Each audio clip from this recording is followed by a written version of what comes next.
মধ্যরাতে হঠাৎ চোখ খুলে গেলে আল্লাহ তাআলার দুইটি নাম পড়ুন, তারপরে ফলাফল দেখবেন আপনি নিজে অবাক হয়ে যাবেন। মধ্যরাত, এই রাতটা হচ্ছে রাতের শেষ অংশে যদি আপনার চোখ খুলে যায় তাহলে মনে করবেন আল্লাহ তাআলা আপনাকে সফলতার দ্বার প্রান্তে পৌঁছে দেওয়ার জন্য আপনার চোখটাকে খুলে দিয়েছে। কিন্তু দুঃখজনক হলেও সত্য, আমরা অনেকেই রাতের বেলা হঠাৎ করে চোখ খুলে গেলে অথবা ঘুম ভেঙে গেলে কিন্তু আমরা আল্লাহকে স্মরণ করি না।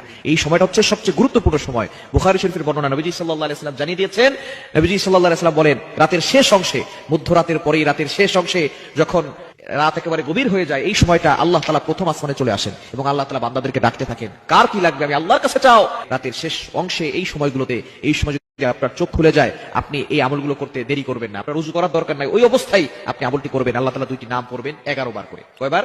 এবং দুইটি নাম পড়ার আগে আপনি 3 বার দুরূদ শরীফ পড়বেন। দুরুদের ভিতরে সর্বশ্রেষ্ঠ দুরুদ হচ্ছে দুরুদ ইব্রাহিম।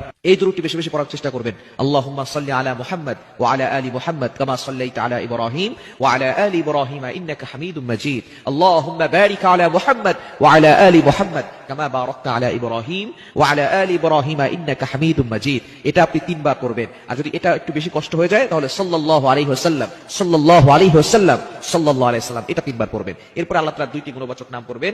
আল ওয়াহ্হাব, এটা পড়বেন 11 বার। আর হচ্ছে ইয়া ফাত্তাহু, এটা পড়বেন 11 বার। এই দুইটি নাম পড়ে আপনি আল্লাহর কাছে দোয়া করবেন, দেখবেন আল্লাহ তাআলা আপনার সকল চাওয়া পাওয়াগুলো কবুল করবেন, আপনার নেক আশাগুলো আল্লাহ তাআলা কবুল করবেন।